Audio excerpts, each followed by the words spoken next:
Go to the United States, and in Ann Arbor, Professor, is the professor from the University of Michigan. I've just misplaced the page here. Okay. Ronald Grigor Suny. Ronald, I watched you on one of our programs, I think it was Straight Talk, a few days ago. And of course, we've spoken before. Excuse me, it's early in the morning here in Istanbul. Just about this attack on that base near the Polish border. I mean, is there any doubt in your mind that the Russians, because of the significance of that facility, which is extremely large and so close to NATO territory, that the Russians specifically want to send a message with what they did on Sunday there? Both sides are sending messages. This is a very dangerous situation that we've now found ourselves in. At least a few things should be kept in mind as the news pours over us minute by minute. One is that the invasion, of course, was totally unprovoked, and it was a decision made by Vladimir Putin to invade and change the nature of international relations basically across the world. And the second is that the Russians didn't do so well in their initial command, in their initial campaign, and now they're trying different tactics. And so hitting military installations in the western part of Ukraine is part of that.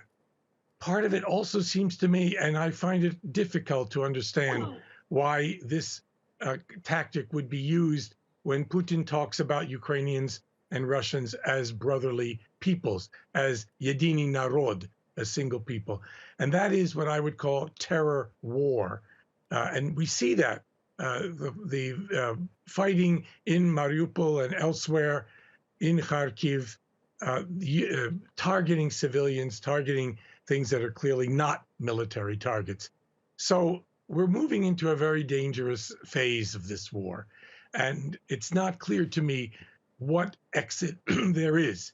Hopefully, there are diplomatic efforts being made.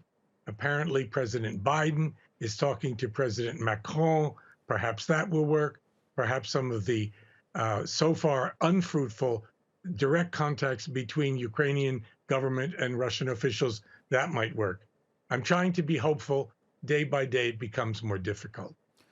And of course, everybody's expecting now, we have an eyewitness in the capital who's going to speak to us in Kiev, but everybody's expecting now what happens around the capital to possibly be the determining and decisive factor in this entire conflict.